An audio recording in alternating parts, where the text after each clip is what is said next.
வணக்கம், welcome to உலக தமிழா. தினம் ஒரு சம்மர் ரெசிபியில் இன்றைக்கி நம்ம பார்க்க போகிற ரெசிபி கிரேப் ஜூஸ். இது அட்டகாசமான டேஸ்ட்டில் இருக்குங்க. வாங்க எப்படி செய்யுதுன்னு பார்க்கலாம். திராட்சை பழ ஜூஸ் செய்யறதுக்கு இன்றைக்கி பச்சை திராட்சை எடுத்துருக்கேங்க. இது அப்படியே நம்ம ஒன்றா எடுத்து மிக்ஸி ஜாரில் சேர்த்துக்கலாம்.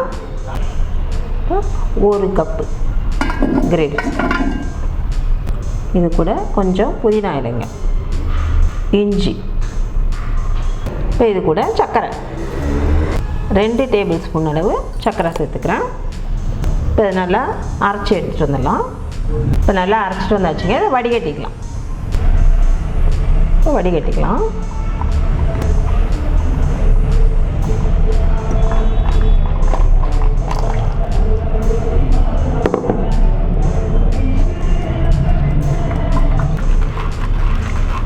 நல்லா இந்த சக்கையை வர அளவுக்கு நல்லா வடிகட்டி எடுத்துக்கலாங்க.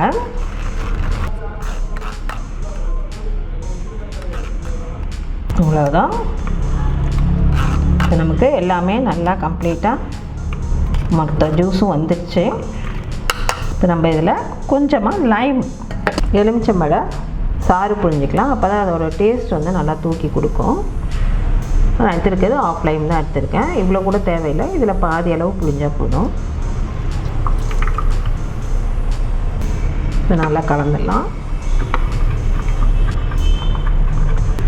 இப்போ நமக்கு கிரேப் ஜூஸ் ரெடி ஆயிடுச்சு. இதை சர்வ் பண்ண வேண்டியதுதான்.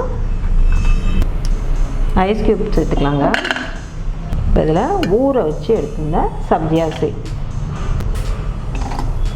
இப்போ இதில் நம்ம ரெடி பண்ணி வச்ச ஜூஸ்,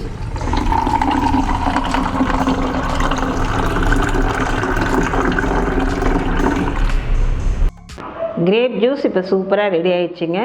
வெயிலுக்கு இது குடிக்கும்போது நல்ல ரெஃப்ரெஷ்மெண்ட் ஜூஸாக இருக்கும். நீங்களும் உங்கள் வீட்டில் இதே மாதிரி செஞ்சு பார்த்துட்டு உங்கள் கருத்துக்களை எங்களுக்கு தெரியப்படுத்துங்க. நன்றி, வணக்கம்.